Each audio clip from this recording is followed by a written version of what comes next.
Lorsque Jésus fut descendu de la montagne, une grande foule le suivit, et voici un lépreux s'étant approché, se prosternant devant lui et dit, « Seigneur, si tu le veux, tu peux me changer, me rendre pur. Amen. » Je voudrais donner un titre à mon message. Je voudrais que ce titre, c'est toi qui le dises. Je voudrais donner un titre à mon message. Seigneur, vous le dites, Seigneur, parle-moi. Allez, on le redit, ça n'a pas compris. Seigneur, parle-moi.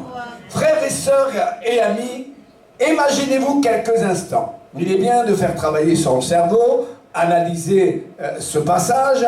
Imaginez-vous quelques instants si cet homme lépreux serait resté au village des lépreux, au village des pécheurs, au village des lépreux, s'il serait resté dans sa position, il serait mort avec sa maladie. Le péché est une maladie qui ronge jusqu'à l'os. Le péché nous rend malheureux. Le péché nous sépare de Dieu. Le péché nous sépare des plans divins, les plans d'amour, les plans de joie, les plans de bénédiction. Le péché nous sépare. Et là, frères et sœurs et amis, cet homme malade, cet homme lépreux, avait entendu certainement parler de Jésus, comme toi. Tu ne vas pas dire demain dans le ciel, Seigneur, moi, je n'avais pas entendu ta parole. C'est pas vrai. Parce que là-bas, la vérité régnera. Et seule la vérité prendra la première place. Et tu ne pourras pas dire demain dans le ciel, si tu n'as pas fait la paix sur la terre avec Jésus, tu ne pourras pas dire que tu n'as pas entendu la parole de Dieu. Non. Tu as entendu la parole de Dieu. Et qu'as-tu fait de la parole de Dieu? Qu'as-tu fait? Un homme, un jour, il va à la rivière et il ramasse 3 pierres. 3 pierres. Et là, il s'amuse, il a 3 pierres dans les mains, il voit des oiseaux qui sont là, il prend une des pierres, waouh! Il la jette à un des oiseaux. Et après, il lui en reste 2. Il lui en reste 2, il se promène un peu, il voit un canard, il voit un canard sur l'eau, et là, il prend la pierre et il la jette. Et après, il rentre dans la ville, et il commence à jeter la pierre, à la prendre, et un homme, un architecte, pas un architecte, comment dire ça, on dit ça, genre un bijoutier qui connaissait les pierres précieuses, va dire, jeune homme, mais qu'est-ce que tu fais avec cette pierre? Cette pierre, elle est précieuse. Cette pierre, elle n'a pas de prix. Elle a un prix inestimable. Alors lui, il va se mettre à réfléchir. Mais il dit, j'en avais 2. Ouais, tu as eu beaucoup de temps. Et tu as beaucoup de temps. Parce qu'une grâce t'est offerte. Ne perds pas ta vie comme cet homme a perdu ses pierres. Ne perds pas ta vie, ne perds pas ton avenir. Ne donne pas ton avenir à ce monde. Ce monde qui périt, ce monde qui se meurt, ce monde qui n'a pas de solution. Il n'a pas la solution. Et parce qu'il n'a pas la solution, n'essaye pas de ressembler à ce monde qui n'a pas de solution. Mais Dieu veut te parler ce soir parce que tu as demandé à Dieu. Seigneur, parle-moi. Et Dieu veut te parler. Dieu pas simplement qui veut te parler, mais Dieu veut te changer. Pas changer en pire, mais te changer en bien. Dieu veut te bénir. Je ne comprends pas parfois, les gens, quand Dieu veut te bénir, ouais, d'accord, tu sais, au foyer tel, le foyer tel, que Dieu le bénisse, il va être béni. Le foyer tel, d'accord, mais mon foyer, ma vie. Non, moi, on dirait qu'il y a une malédiction sur moi. Il n'y a pas de malédiction sur toi. C'est toi qui t'apporte la malédiction. Parce que le jour où tu entends sa voix, le jour où tu entends son conseil, le jour où Dieu t'appelle, t'interpelle et te dit « Viens à moi, ne tarde pas ». Alors cet homme, il était au village des pécheurs, il était au village des malades, il était au village des gens sans espérance. Parce que celui qui vient loin de Dieu, Celui qui vit dans le péché n'a pas d'espérance. Le diable est un malin. Le diable est un voleur. Il veut voler ton foyer. Il veut voler ton avenir. Il veut voler ta paix. Il veut voler ta joie. Il veut voler ta santé. Mais ne l'écoute pas. Résiste au diable et il fuira loin de toi. Résiste-lui. Seigneur, parle-moi. Et Dieu est en train de te parler à travers ma bouche. Sors. Sors de ce qui n'est pas bon dans ta vie. Sors. Tu n'as pas la force. Nous sommes une équipe qui prie, qui se tienne devant Dieu. Sors de ton péché. Demande de l'aide. D'abord au Seigneur, ensuite aux anciens, ensuite aux pasteurs. Demande de l'aide. N'aie pas peur. Ton avenir est monotone. Ton avenir, elle est dans le village des lépreux, dans les villages, dans les gens sans espérance. Pourquoi? Pourquoi? Pourquoi tu termineras comme ça? Pourquoi tu termineras comme quelqu'un loin de Dieu, dans la maladie, dans l'infirmité? Un jour avec mon frère Antoine, je ne dirai pas de nom, je n'ai pas le droit de dire de nom, mais avec mon frère Antoine, on est allé visiter quelqu'un à l'hôpital de l'Archer. On est allé le visiter. On nous a dit qu'il était gravement malade, hein, et on est allé le visiter. Et c'était un jeune homme qui a vécu dans la drogue, dans l'alcool. Et il a été souvent en prison. Et là, frères et sœurs, on l'a visité. Et là, frères et sœurs, ses derniers instants étaient là. Il était jeune. Ses derniers instants étaient là, dans l'hôpital. Seigneur, quel avenir caché. Seigneur, quelle vie cachée. Parce que le jour où il a entendu la voix de Dieu, il n'a pas pris garde. Il croyait que demain, mais demain c'était un stage à l'hôpital. Et de l'hôpital, il n'est pas sorti. Il en est mort. Et aujourd'hui, peut-être, il n'a pas accepté Jésus, peut-être. Le voilà en enfer, au séjour des morts, dans la mort, parce qu'il n'a pas écouté le Seigneur.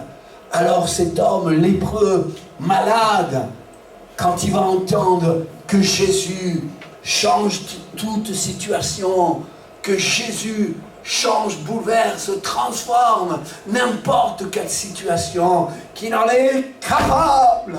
Il en est capable de changer ta vie, de changer ton foyer, de changer ta maison.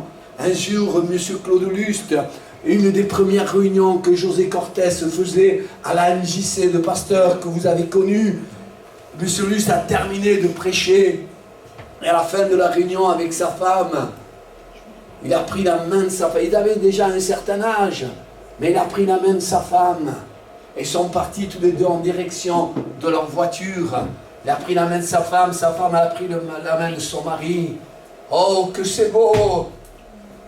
Un couple qui est dans le Seigneur. Oh, que c'est beau!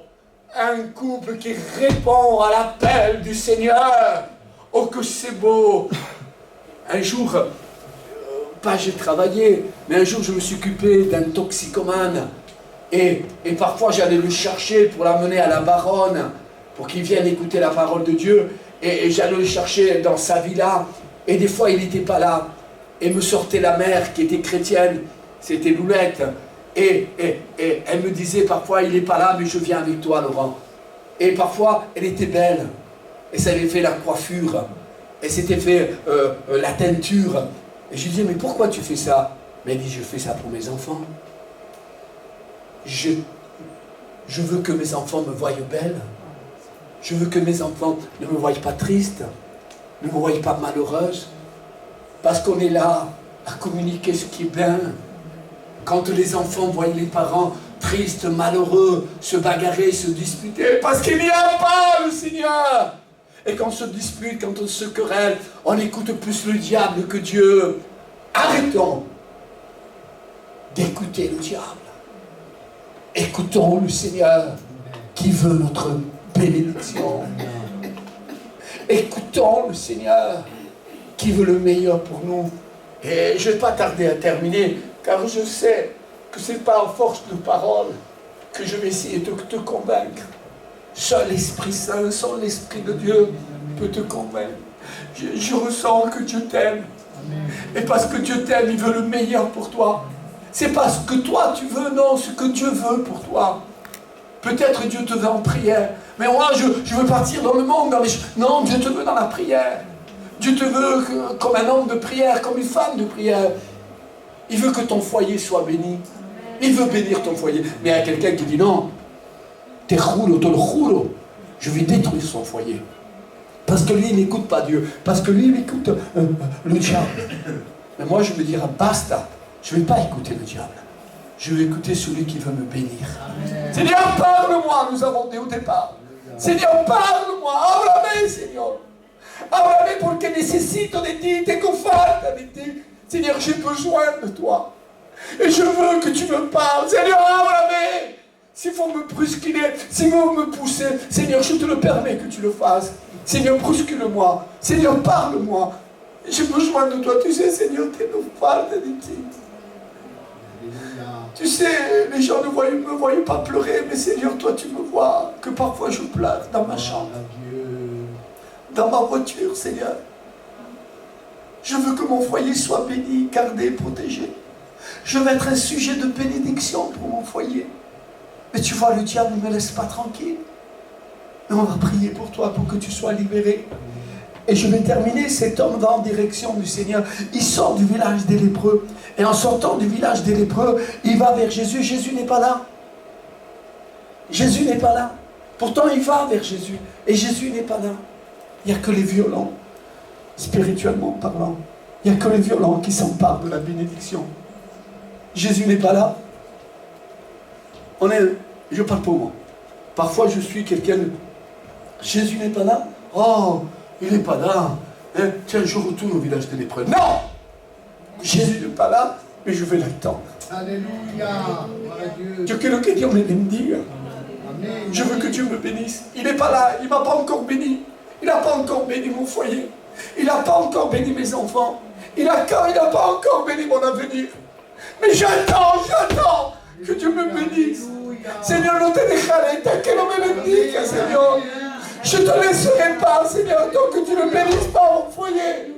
Seigneur, tant que tu ne me changes pas, tant que tu ne me bouleverses pas, je ne te laisserai pas. No te dejaré, Seigneur.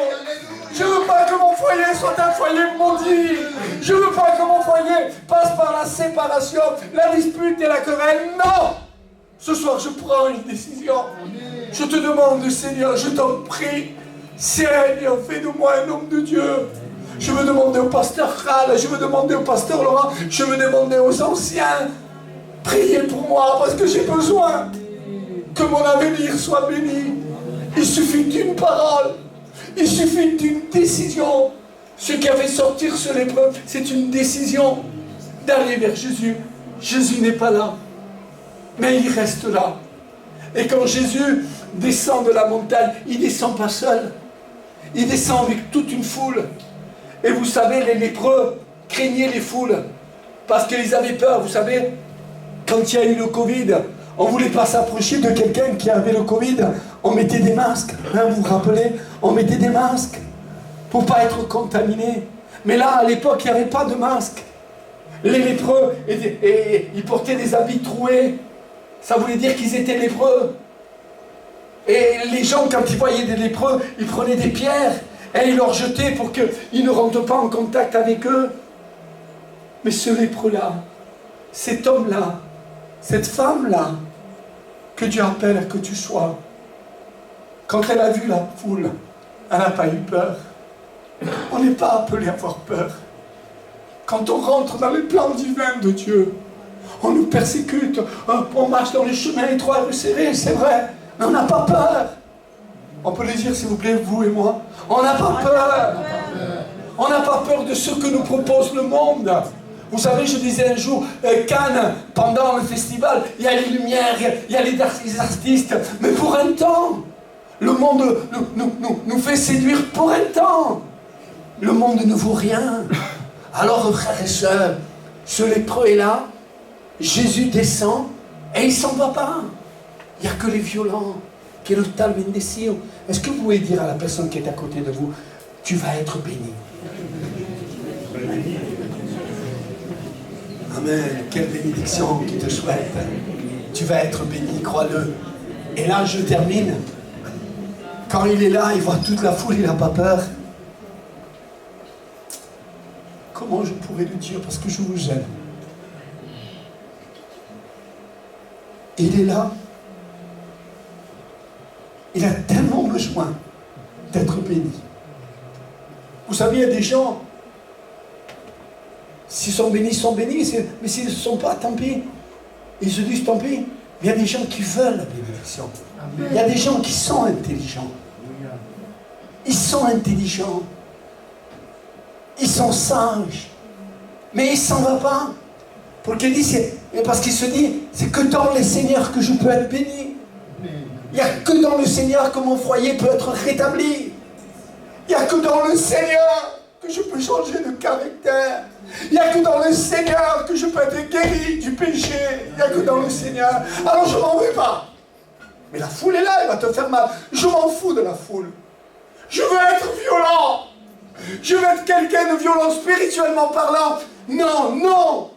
Je m'en vais pas. Je veux être béni. Quiero cambiar. Eh, on n'est pas des peureux, hein. Eh, on n'est pas des peureux. Quiero cambiar. Alors je m'en vais pas. Il n'y a que Jésus qui peut bénir mon foyer.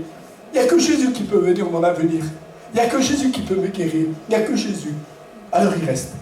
Et quand Jésus vient, il se prosterne. Et à l'époque, quand on se prosternait devant quelqu'un, c'est qu'il était roi, qu'il était quelque chose. Il va lui dire, Seigneur, si tu le peux, si tu le veux, tu peux me guérir. Tu peux me changer. Je vais terminer avec la puissance de Dieu. Seigneur, puedes cambiarme. Seigneur, tu peux me changer. Tu peux me changer. Tu en es capable, Seigneur, de me changer. Tu en es capable.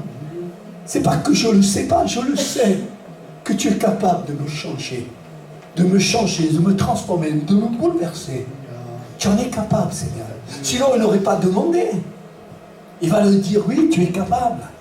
Alors le Seigneur va dire, et je termine, c'est la conclusion de mon message, mais moi je le veux.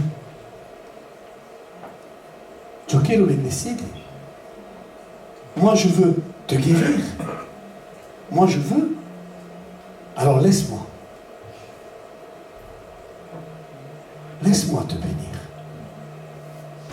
Et la Bible nous enseigne, la Bible nous dit qu'à l'instant même, il fut guéri. Regardez ce que me dit le Saint-Esprit. À l'instant même, tu es en train de prendre des bonnes décisions. Peut-être personne ne le voit. Et qu'importe que les autres le voient. Mais Dieu le voit. Je sens la présence de Dieu.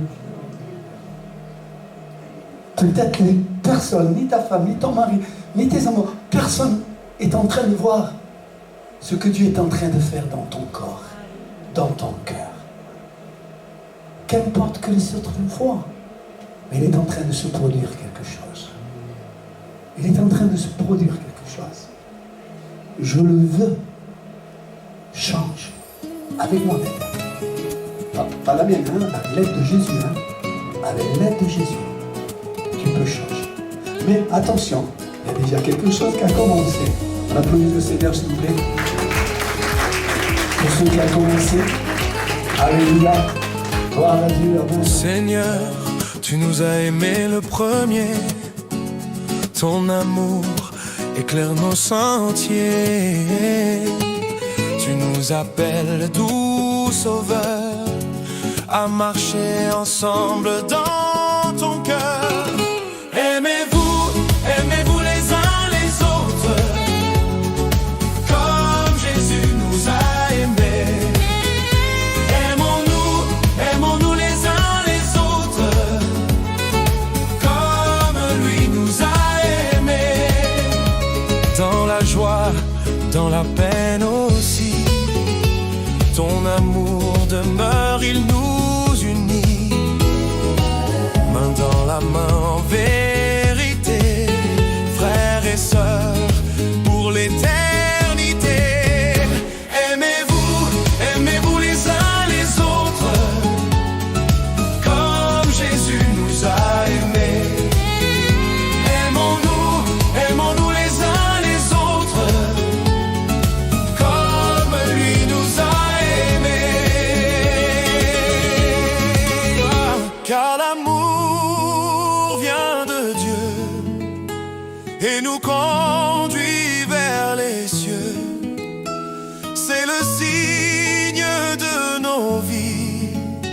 Jésus-Christ vit aujourd'hui.